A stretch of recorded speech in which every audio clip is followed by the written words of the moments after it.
Welcome to Ellery Queen's Mystery Magazine's fiction podcast. I'm EQMM's editor, Janet Hutchings.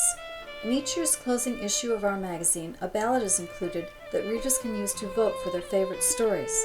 The top spot for 2019 went to David Dean for his story, The Duelist. The author debuted in EQMM's Department of First Stories 30 years ago and has since won one previous Readers Award in 2007 and had stories nominated for the Edgar, Seamus, Barry, and Derringer Awards. A former chief of police, David Dean now writes full-time. Here he is reading his Readers Award-winning story, The Duelist, from the May-June 2019 EQMM.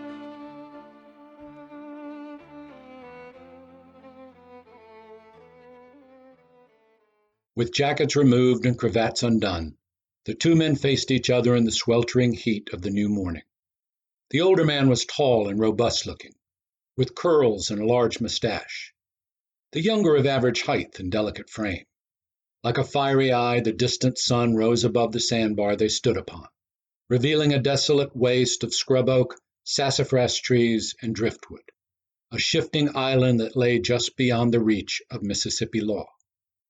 Having no excuse to remove their own outer clothing, the small gathering of spectators sweated and chafed. Most were also afflicted with hangovers or remained actively drunk, which only added to their discomfort. One gentleman, whose straw hat had blown off crossing the Big Muddy, had passed out from the sun beating down on his bald pate. Now he lay, pale as a corpse, beneath the meager shade of a tenacious palmetto. Myron Gill, his own dented top hat firmly settled on his large skull, predicted, "He'll have company soon enough," nodding at the unfortunate bald man. "Only he shan't be breathing." Tall and cadaverous, Myron's somber appearance belied his curious and gregarious nature. Standing to his left, the small, portly stranger he addressed replied, "You wager it will be that boy." Even at the distance they stood, it was plain to see the pistol in the younger man's hand tremble from time to time. "He has only minutes left on this earth, I fear," Myron declared, taking a moment to study his fellow spectator. Though he had crossed the river with all the other drunks, loafers, and gamblers from the tavern, Myron had not seen him before this morning. Small and neat, he had a certain fussiness of appearance, his cravat a frothy, if somewhat soiled work of art, his clothing expensive. Myron's keen eye noted a slight fraying of the cuffs and lapels gone shiny with wear. This was a man who had seen better times. Beneath the shadow of the stranger's once white plantation hat, Myron discerned he was dark-complexioned and brown-eyed, his black hair worn long, its oily locks cascading to his small, rounded shoulders. "You are both satisfied with your weapons and that they have been properly primed and charged?" asked the referee loudly enough for the spectators to hear. He was a former senator, now retired to private life. Nodding his head, the bigger man answered, "Yes, yes. Let's proceed. This heat is ghastly." "Yes," the smaller agreed, glancing up at his challenger, his fair hair hanging in damp strings along his pale cheeks. "I'm satisfied."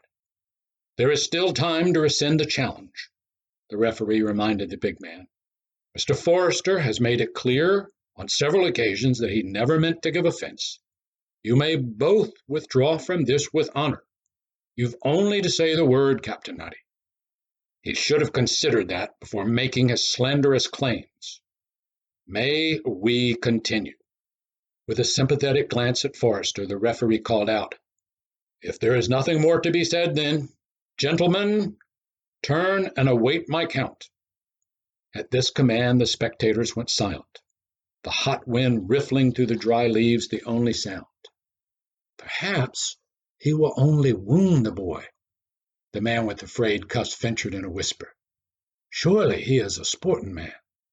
"He is not," Myron assured him. "The boy will die." Turning their backs to one another, the duelists raised their pistols and took a measured step with each number called out. Upon the number 10 being reached, there was a pause in the count. The portly man with the frayed cuffs glanced at his fellow spectators. None appeared to be breathing. "Turn and aim," the retired senator commanded. Pivoting smartly, the duelists lowered their pieces. Fire! At this crucial moment, the weapon of the unfortunate forester once more shook in his grasp, sending the bullet that followed far wide of his opponent. "Dear God!" he managed to gasp, before Captain Noddy's answering shot entered his skull through his left eye. Collapsing onto the hot sands, his limbs twitched convulsively for several moments before falling still. The doctor who had been standing by knelt down on a perfunctory examination, though it was obvious to all that life was extinct. "Dead," the doctor confirmed with an exasperated gesture, adding, "What else?" Stalking off toward one of the beached rowboats that had transported them all, he cried, "I don't know why I'm here. The undertaker should attend these damned things, not me." "As I said," Myron muttered. "Yes, you did. You did indeed," the portly man agreed. Taking a pinch of snuff, he regarded the slender, pitiful corpse of Forrester and opined, "Why, I don't think he was much more than 18. He offered the silver snuff case to Myron. Shaking his head, Myron replied, "We'd best be off. This is a thirsty crew, and they won't hold the boats a moment longer than they must." Turning toward the waiting vessels, the portly man remarked, "By God, Noddy is a fearsome marksman. That shot went exactly where he aimed it." Shaking his head, he added, "He could have spared that boy just as easily." Minutes later, they were rowing hard against the current for Natchez. Sharing a table at one of the many gambling dens that lay at the foot of the Natchez Bluffs, Myron remarked to his new companion, "Here's to another day's living," raising his glass on high. "Yes, another day," the portly man rejoined. "It is never certain, is it?" "We've seen clear evidence of that this morning." "Another?" the portly man signaled the young boy running from table to table. "You've been damned generous, Mr. Good heavens, have I forgot your name already?" "Not at all. We have yet to exchange them. My name is Leclerc, Darius Leclerc, newly arrived from Mobile." He flipped the boy a coin and was rewarded with 2 more bourbons. "A pleasure, Mr. Leclerc." "Please call me Darius. I am not one to stand on ceremony." "Darius, yes, a pleasure. I am Myron Gill, long a resident of this fine city."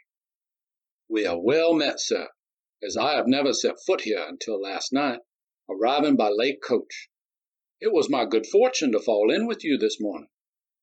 Setting his now half-empty glass next to his dented top hat, Myron mopped his formidable brow. "How, then, might I ask, did you come to be amongst the dueling party?" Smiling broadly, Darius answered, "Having come in for a nightcap, I found the saloon abuzz with nothing but talk of your Captain Horatio Noddy and his latest duel. The tales of his prowess described him as a modern Achilles, deadly and indestructible. When I saw a party was gathering to witness this Homeric figure's latest exploits, I simply joined them. Hence our fortuitous meeting this morning." "And were you satisfied with your hero?" Myron asked. "Oh, yes, quite satisfied. Truly, he is a terrible opponent. Why anyone would agree to face him, I can't imagine. It would seem his reputation alone would preclude any sensible man from doing so." "One would think so," Myron began, distracted as a small party of men entered the saloon to hails and huzzas. "You conjure the devil and he appears," he exclaimed in a whisper. "Why, it is the man himself," Darius concurred. Despite the crowded circumstances, the table was vacated for the hero and his entourage. Darius recognized the duelist's second, as well as several hangers-on from the sandbar. Returning to his previous topic, Darius asked, "Why then do they do it, Myron?" "Face him? Noddy, do you mean?" "Exactly." Myron took another pull from his whiskey glass. "Most were young fools from the country, like our fellow Forrester. They come into Natchez to negotiate loans or arrange the sale of their cotton, etc. Being young, they usually find their way to the bottoms, as we have so colorfully named this delightful district of gambling dens, saloons, and whorehouses, to indulge their vices, as young men will. Setting his now empty glass down onto the sticky tabletop, Myron leaned toward the smaller Darius and spoke in a confidential tone. I suspect that is why you are here, my new friend, to relieve some of these callow lads of their excess cash. Do I recognize a fellow gambler in you, sir? Smiling back, Darius answered, You do indeed, sir. Games of chance have been my stock in trade for many years. Running his hands down his shabby lapels, he added, As you have perhaps inferred from my appearance, my luck has abandoned me of late, necessitating the need for me to remove myself from my beloved Mobile, hence my arrival in this Athens of the South. The truth be told, Myron responded with a sheepish grin, I am not a native myself, but a son of Memphis, where, like you, I found my circumstances somewhat straitened by a series of poor decisions. But I have made my home here for many years, and feel confident to be your guide and adviser. And my first and most urgent advice to you would be to avoid that man at all cost. He tilted his head carefully in Captain Noddy's direction, adding, at peril of your life. How have so many run afoul of this fearsome man? Darius persisted. You may well ask. Noddy seems to wait for them like some great spider in his web. This latest affair of honor resulted from the young bumpkin making the unfortunate claim that New Orleans was a more robust city than Natchez.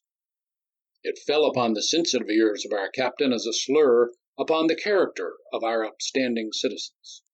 He likened it to being accused of some form of communal slothfulness. The others, whom he called out, committed similar, unforgivable, and fatal remarks. And how many lives has our Captain Noddy deprived their owners of as of this latest duel? I reckon our Mr. Forrester to have been number 12. Number 12, Darius repeated, staring across the smoky, busy tavern at Noddy's jubilant table. Several women of questionable character had joined his party, the laughter grown louder. Waving the bar boy over, Darius tossed a few coins onto his platter and gave him some instructions. Within moments their whiskies had been replenished, while a fresh round arrived at Captain Noddy's table. As the two gamblers watched, Myron in puzzlement, Darius with a pleasant smile, the bar boy was quizzed as to the origins of the fresh drinks. With a grimy finger he indicated the correct table. Darius raised his glass as the captain and his followers turned to take in their benefactors. Seeing the scrutiny they had come under, Myron hastened to raise his own glass, spilling some down his sleeve. The captain's handsome face creased ever so slightly in acknowledgment. If he actually smiled, it was concealed beneath his mustache. As he was turning away once more, Darius called out, A good and thorough killing today, Captain Noddy. That young whelp stood no chance. You surpassed him completely. The hubbub at the captain's table softened somewhat at this, and Noddy studied his new and enthusiastic supporter carefully for several moments before returning his attentions to the young women at hand. Don't say another, Myron began hoarsely. Why, it was as if that young man had never fired a pistol before today, so outclassed was he, Darius called over. A memorable action, sir. Memorable indeed. Noddy's table had now gone silent, while the rest of the tavern's occupants grew quieter by degrees, according to their level of inebriation. Have you listened to nothing I've said? Myron whispered urgently. Remember what you witnessed this morning. Pivoting his chair around to face Darius, Captain Noddy's dark eyes came to rest on the squat, pudgy man who seemed determined to gain his attention. What did you mean by no chance? He asked across the tavern gone so quiet that his voice was audible to all. Appearing flustered at the attention, Darius sputtered, Oh, yes, that. I just meant that, confronted with your superior marksmanship and experience, who would have any chance? Darius chuckled, then went quiet himself. You're sure of that? Noddy smiled just a little. Oh, yes, of course, Darius agreed, speaking now to Noddy's back as he was dismissed once more, and over the growing sound of laughter running through the crowded room. With such unseasoned and raw candidates to cull from, he continued unexpectedly, it must be a little like shooting fish in a barrel for somebody like you, a man of your nerve and skill. That's all I meant. This time the room went silent before Darius finished speaking. Noddy rose from his chair, his hand on the butt of a pistol snugged within the sash he wore round his narrow waist. Do you mean to draw me out? He asked. Take care that I don't answer that call, or you may find yourself joining those boys you seem so concerned about. Noddy cut a handsome figure, being tall and broad-shouldered, his clothes well cut, his tall black boots shining beneath the lamplight. Like an aging and chastened schoolboy, Darius appeared to be studying something on the dirty floorboards. Well, that is to my point, he returned in a small voice. Those boys, as you yourself just referred to them, were just that, hardly a fit challenge for a man of your stature. The last, Foster, I believe his name was, could hardly hold on to his gun, he was so struck with terror, as he rightly should have been, having incurred your ire, Captain. There was a titter of laughter from a dark, distant corner of the room, but Noddy silenced it with a glance. But are such opponents worthy of you, sir? Darius went on. I suggest not. I say you deserve better than a steady stream of country bumpkins to take practice upon. And are you suggesting that you might provide such a challenge? Noddy asked. Darius appeared lost in thought. I'm speaking to you, you little toad. Looking up at the enraged duelist, Darius replied in a shaky voice. I never meant to offend you, Captain. In fact, my intentions were— Then by God you shall, Noddy spat, cutting short Darius's reply. My second will call upon you tomorrow, if you can still be found at that time. A long pause followed this pronouncement. I pray I can muster the courage to remain, Captain, Darius answered at last, rising to cross the smoky room with uncertain tread. He offered his soft, tremulous hand to his opponent.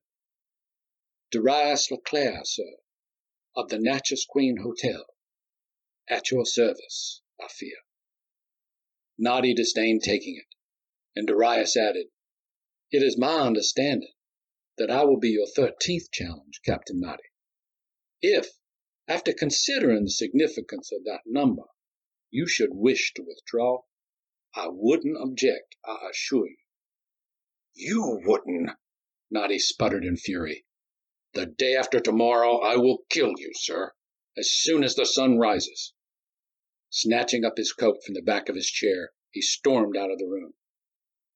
Oh, dear Lord, Darius said aloud to the silent room. That went badly. The tavern erupted with laughter. By the next day, the talk of Natchez was all about the duel. Rumors were rife throughout the town, and the local newspaper had even managed to include a completely fabricated version of the challenge. The breathless article described the noble Captain Noddy defending the virtue of his young and innocent fiancée, whom in reality did not exist, from the outrageous importuning of a graceless foreigner, a description perhaps inspired by Darius Leclerc's rather exotic name and swarthy appearance. It was hinted that Darius had killed a person of quality in France, and had been forced to flee the guillotine. Embellishments and wishful thinking by the citizenry quickly followed, transforming the pudgy and unimposing Darius into a mysterious duelist newly arrived from the continent. Within hours it was said that he had slain everyone from German princes to Italian counts, and had come to the New World in order to find a challenge worthy of his deadly talents.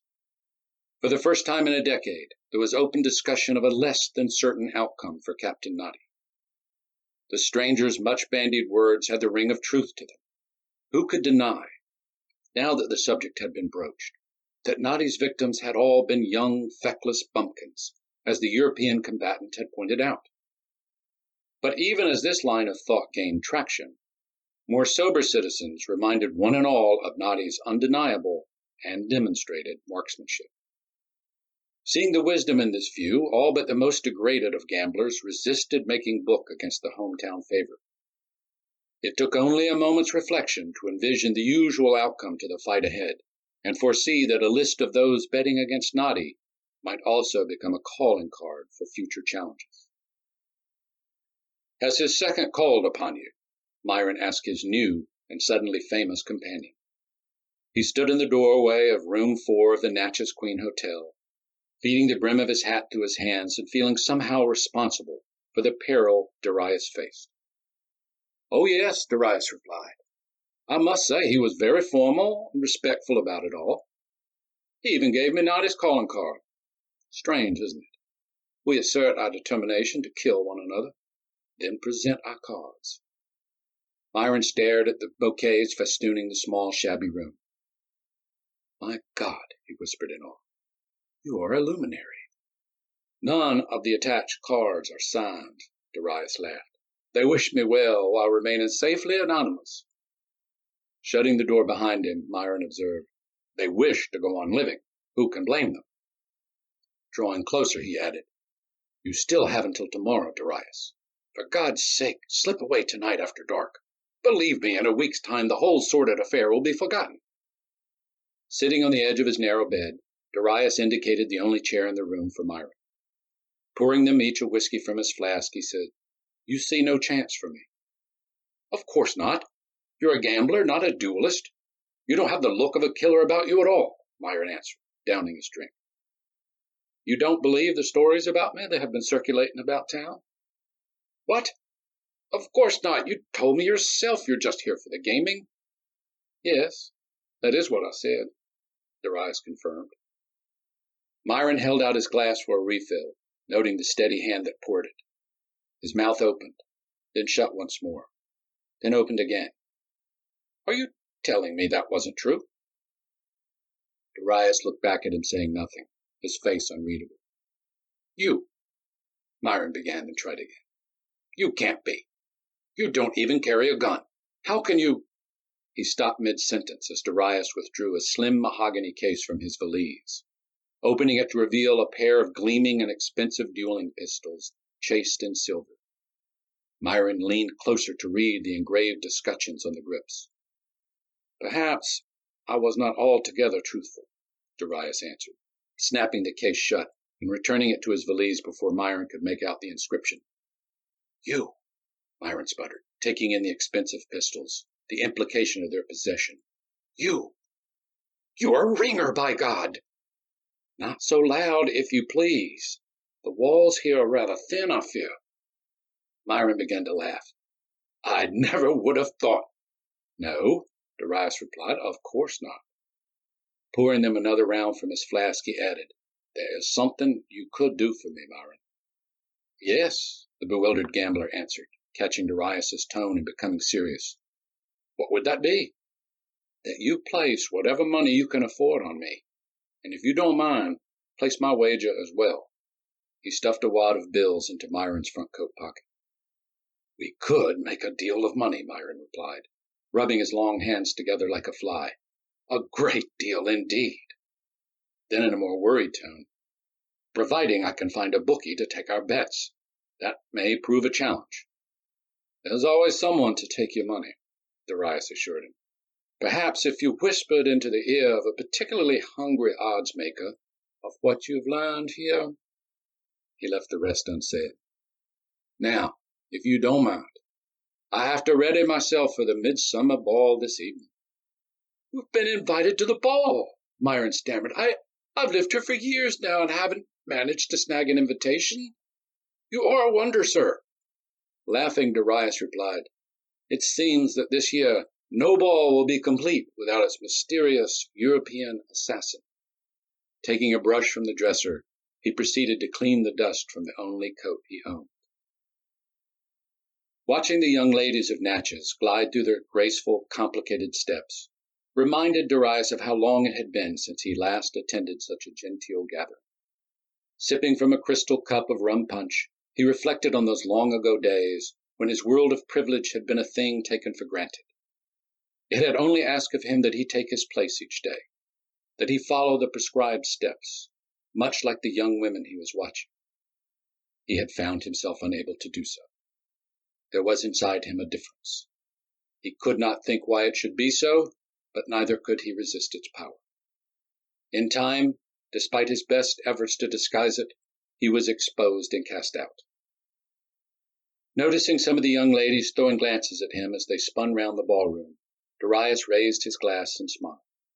Several tittered and whispered to their female friends as they swirled round the room. He was well aware that women did not find him attractive. Darius observed the feminine spectacle before him like carnations of various colors, drifting and spinning in the current of an invisible river. Though beautiful to behold, they failed to stir in him any passion. Rather, it was their male escorts that occasionally caught his eye and aroused his feelings. Young men who, in his eyes, were every bit as beautiful as the women they squired round the dance floor, and far more forbidden. A hubbub at the entrance to the ballroom put an end to Darius's reverie.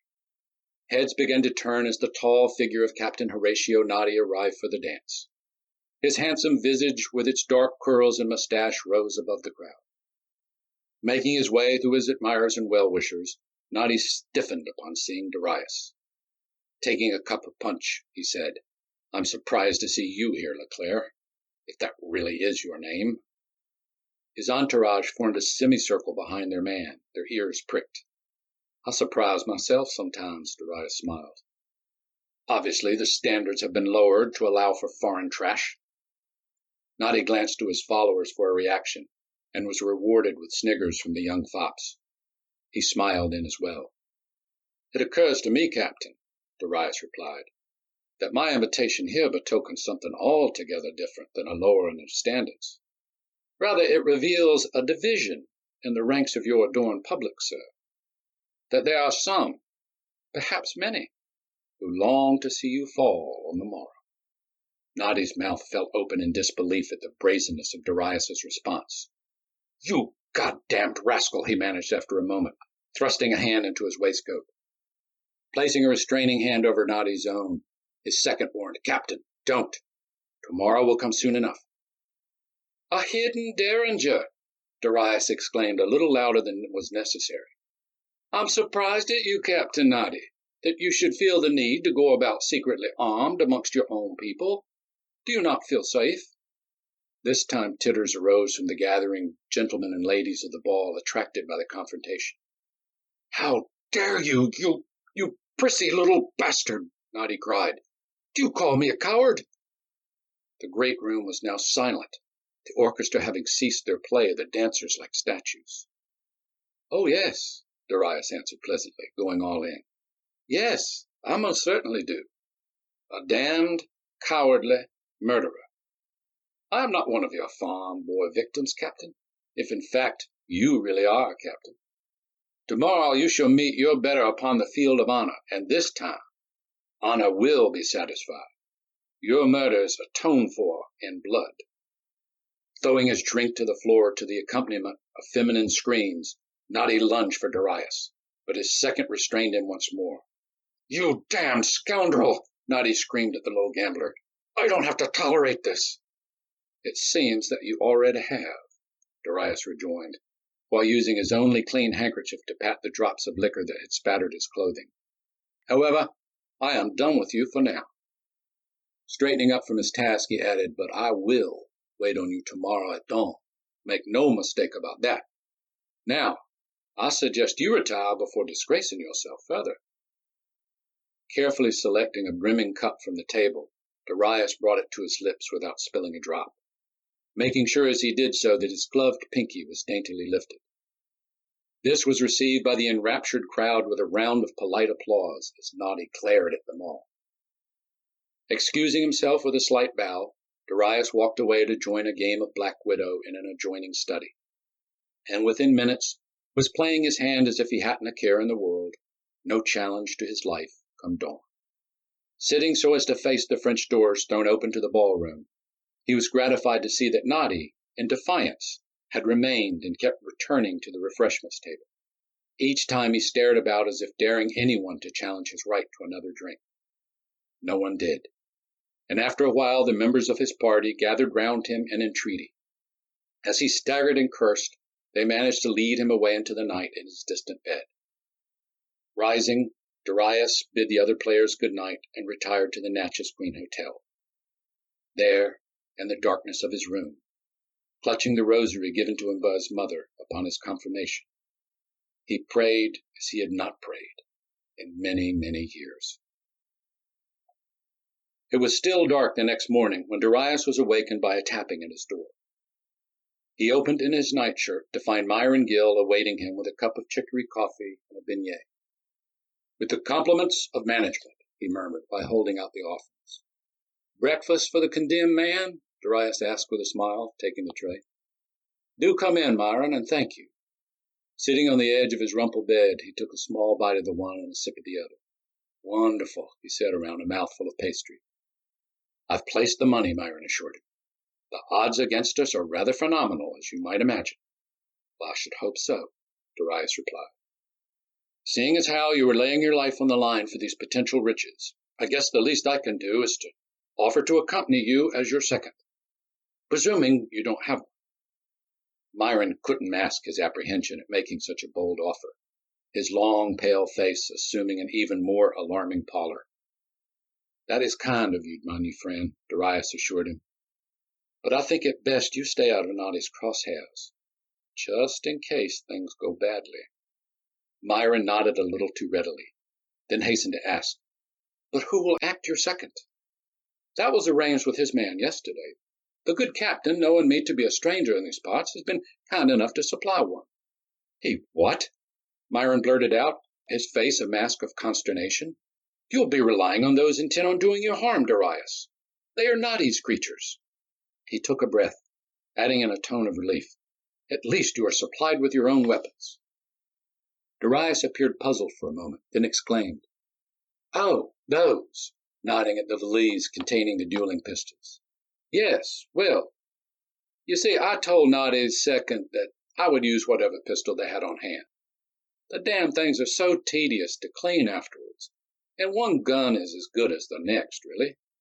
He let the rest of the sentence hang in the air between them. "I had not taken you for a madman until now," Myron replied. "I fear my few dollars have been wasted." "I do hope that you're wrong, my friend, as I will pay a significantly higher price than you." Brushing crumbs from the front of his nightshirt, Darius added, "I really should get dressed now, Myron. Will you cross over with me this morning?" "Of course," Myron replied in a mournful tone, "though I must say I don't like your phrasing." Closing the door softly behind him, Myron took a shaky pull from his flask, then went down to the lobby to await his reckless companion. The sun rose on a tableau not unlike that over which it had risen 2 days before. The combatants stripped of their coats and hatless, a drunken assortment of dandies, gamblers, and barflies in attendance, Myron amongst them. On this occasion, however, he had carefully brushed the beaver fur of his well-worn top hat in deference to his brave, if foolish, friend. Seeing that companion squared off against the tall, imposing Captain Noddy only served to renew his earlier apprehensions, as his champion appeared so diminished in his presence. The small, pudgy Darius, he thought, had more the appearance of a schoolmaster or scholar than a duelist, as he squinted up at his deadly opponent. A dark lock of his greasy hair had fallen across one eye, and, as Myron watched, Darius carefully secured the errant strands behind an ear, smoothing it with an almost feminine gesture. Several in the crowd tittered and made crude remarks concerning the manliness of Myron's new friend. "Dear Lord," he muttered. With the rising of the sun, the humidity thickened like gumbo, conjuring a mist from the surrounding river. Tendrils of it drifted across the shifting sandbar like ghosts of the recently slain. As Myron looked on, the seconds presented Darius and Noddy with their weapons. Darius removed his from its case and held it awkwardly, as if it were too heavy for his grip. Noddy retrieved his own pistol without a glance and grasped it with a confidence born of long familiarity. "Are your weapons met with your satisfaction?" the retired but much in demand senator called out. "Yes," Captain Noddy answered, promptly, but with hoarseness. Darius continued to allow the pistol to dangle in his grasp without answering. After a moment he brought it up to his ear and gave it a little shake, as if he were straining to hear something within. "Mr. Leclerc," the senator prompted. "I wasn't aware that the pistol would be brought to me loaded," Darius commented with a slight smile. "Is that the custom in these parts?" This remark managed to confound the retired people's representative into silence, while causing a good deal of discussion amongst the gathered witnesses. "What are you implying?" Noddy growled. "Do you think I would allow any tampering?" Still smiling, Darius replied, "Of course not. Surely you are above such flummery, and perhaps even incapable of plotting something so insidious as to squib the load of the pistol you were kind enough to supply me." The crowd understood that a squib load was a skimping of sufficient gunpowder in order to create a misfire, and the murmur from them rose accordingly. Noddy, hung over from the previous evening's ball, seemed to be turning Darius's words round in his clouded thoughts, attempting to define the insult hidden within. "What are you saying?" was all he could manage. "Just that, considering your current unfortunate disposition, perhaps someone concerned for your welfare might have acted on your behalf." "How dare you, sir?" both seconds cried in unison, apprehending the charge could be leveled at either of them, they being Noddy's partisans. "I will have—" "Shut up," their master commanded, and both men went silent. Still wrestling with Darius's line of reasoning, Noddy glared at the little man. "What do you mean by unfortunate disposition?" he enunciated. "Why, my dear fellow," Darius began, throwing open his arms, the questionable gun wobbling about in his loose grasp. Several onlookers backed further away from the erratic muzzle of the firearm. "You are in a state. You've behaved heroically in spite of it, for which I commend you. But many of us witnessed your disgorging your previous evening's meal and refreshments upon arrival this morning. It has happened to the best of us, a night of dance and drink, perhaps a few too many, but understandable. Nerves, Captain, nerves. There's absolutely nothing worse than imbibing too much in order to soothe. It never works." The sun, having risen higher over the sandbar, poured down its hellish heat like a molten god. Myron and the rest could see the truth of Darius's observations in the slight swaying that Noddy displayed, a tremor from time to time in the hand holding the pistol. The referee, the doctor, and the seconds, being closer still, could also discern his bloodshot eyes, the nervous licking of his chapped lips. "I suggest," Darius continued, "that given your current condition, you be allowed to withdraw from the field if you so wish, honor intact." The murmur from the crowd rose as the enormity of the insinuation sank into their collective consciousness. Not only was their champion being labeled a drunk, but also a coward. None had ever experienced a duel in which the insults continued right up to the moment of truth. It was incredible and without precedent. A man could, in theory, die for any of the several slurs made by Darius, but in fact could only die once, which seemed unjust to many on the sandbar. "Dear Lord," Myron repeated, stunned as well by the audacity of his boon companion. "Until," Darius held up his free hand to quieten the chatter, "until, that is, you have returned to yourself, Captain, and are once more a worthy opponent." "Your answer, sir," the senator intoned, as if he were overseeing a congressional debate. "God damn you!" Noddy cried, switching his grip on the pistol and raising it above his head to club Darius. "I cannot bear another moment of this."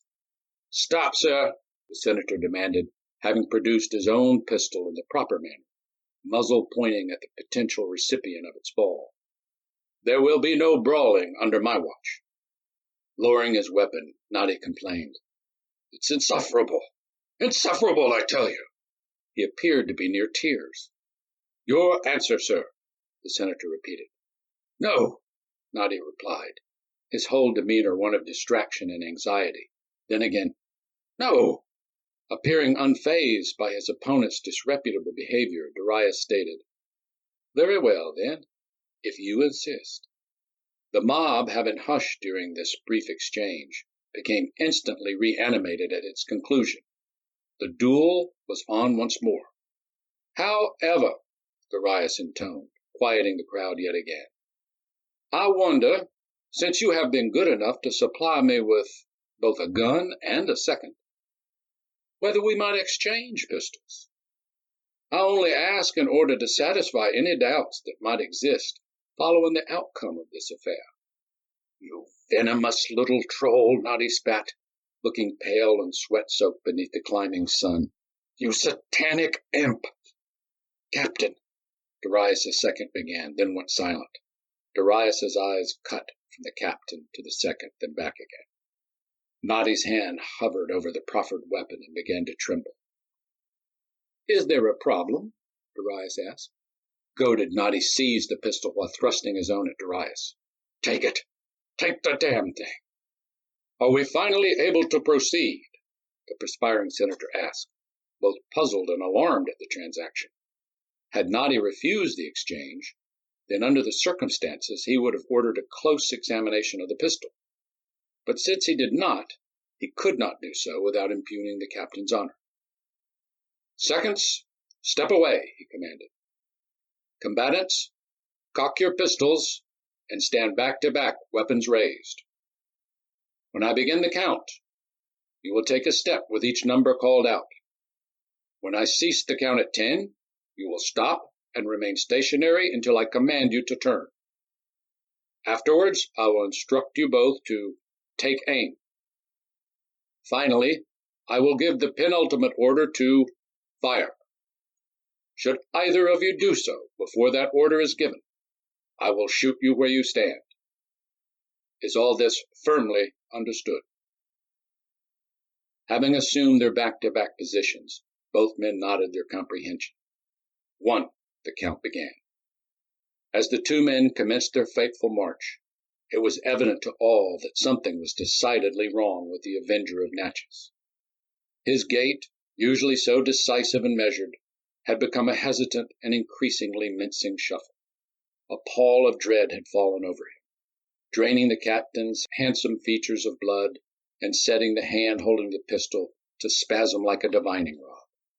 His diminutive opponent, however, appeared to have grown in stature during the run-up to the duel. The plump and infuriating Darius now infused with a deadly dignity, a certitude that bode ill for the stricken Noddy. 10, the senator completed the count. Both men halted. "Turn." Darius did so with smooth alacrity. Noddy, with slumping shoulders, his booted feet dragging through the sand, followed suit. "Aim." The dejected-looking captain's arm shot out and locked at the elbow. Darius did likewise. Before the following and final command could be uttered, the explosion from the captain's gun sent his ball flying, as a corresponding cry of outrage went up from the crowd. Cognizant of his duty, the senator's own pistol rose to point at Noddy, and he cocked his piece preparatory to its execution. "Hold!" a strong voice rang out. "The shot is mine." Almost forgotten in the shock of Noddy's violation, Darius still stood, his pistol still leveled at the now cowering Noddy. Behind Darius, a large chunk of bark had been sheared away from a pine tree, leaving a raw white wound. Writhed in an acrid cloud of gun smoke, Noddy sank to his knees in the soft sand, letting go the damning pistol and holding up his left hand in front of his face, whether in fear or shame was anyone's guess. "Don't," he moaned. "Please, don't." "The right is yours, sir," the senator informed Darius, uncocking his own piece. "Dear God, have mercy," Noddy pleaded, tears now streaming down his pale cheeks and soaking his drooping mustache. Darius lowered his aim in acknowledgment of his opponent's new and abject posture, continuing to keep him within the crosshairs, a finger movement away from death. "You have killed 12 young men," Darius began, a heat present in his voice that had been wholly absent before. "All of them lamb to slaughter, all without experience, aptitude, or friends, each and every one dying for the sole purpose of stoking your vanity. Honor never entered into it. You murdered them all. Darius took a deep, shuddering breath, then went on.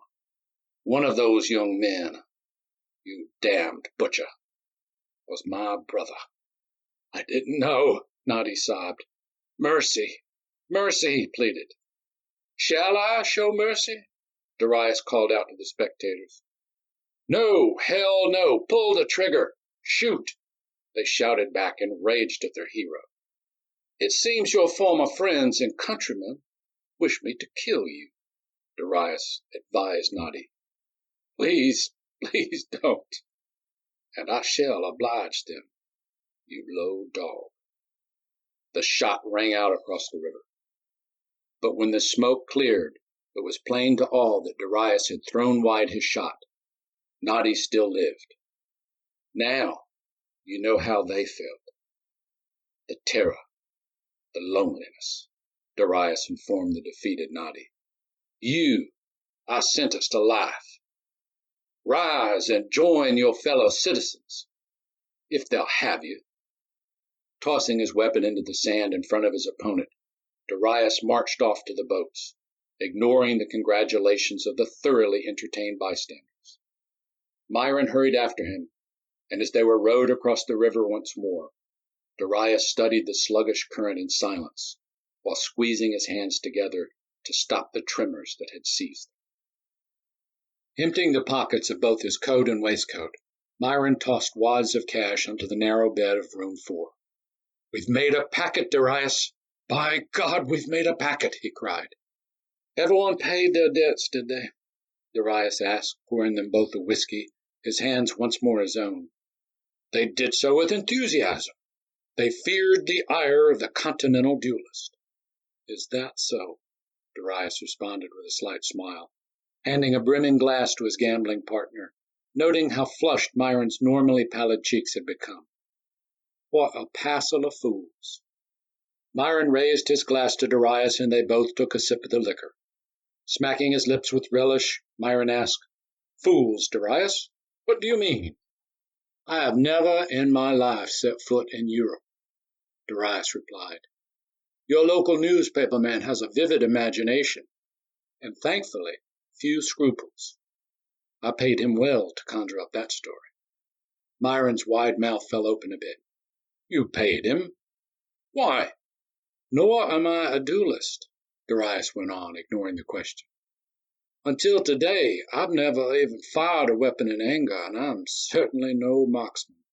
If I were, Horatio Noddy would be dead this moment, instead of sneaking out of town with his tail between his legs.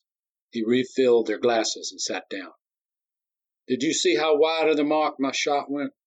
I couldn't have hit an elephant at that distance.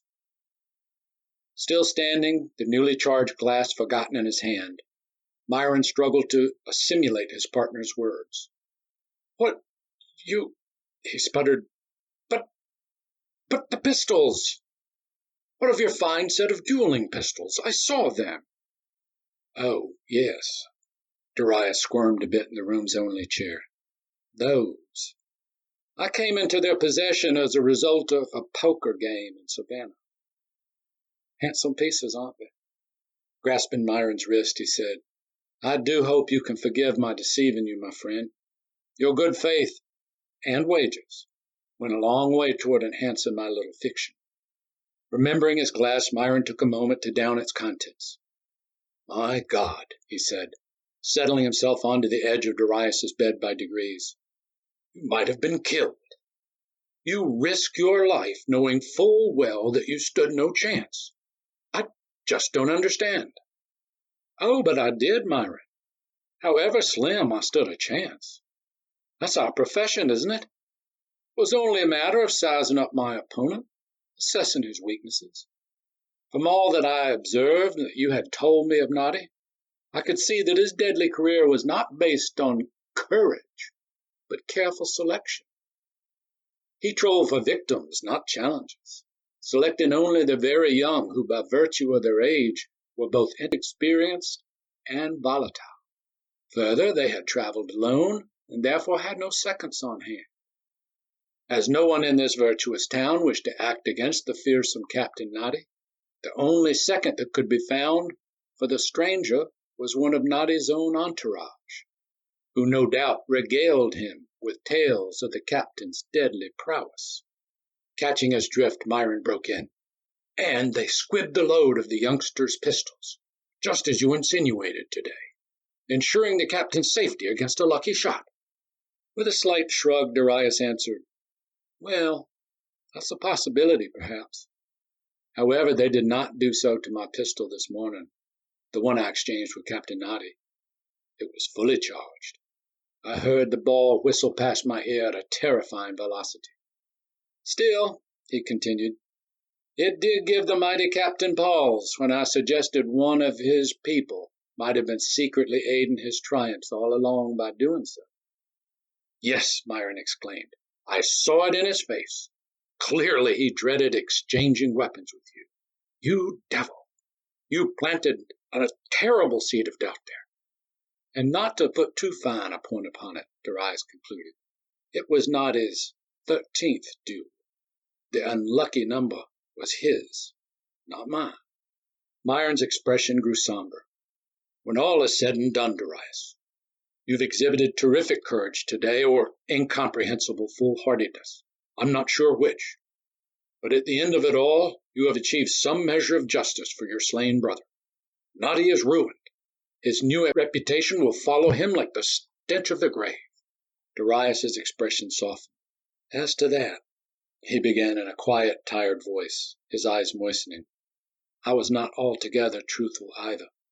You see, the young man I sought to avenge was not, in fact, my brother. Rather, he was someone, a dear friend, that I loved as if he were, well, it's difficult to explain. Perhaps it will suffice to say that he was dear enough for me to die for. Do you understand? Though he found himself nodding in the affirmative, Myron was not entirely sure that he did. A dear friend, he murmured in reply. Yes, Darius agreed. Dear enough for me to risk anything. Anything at all.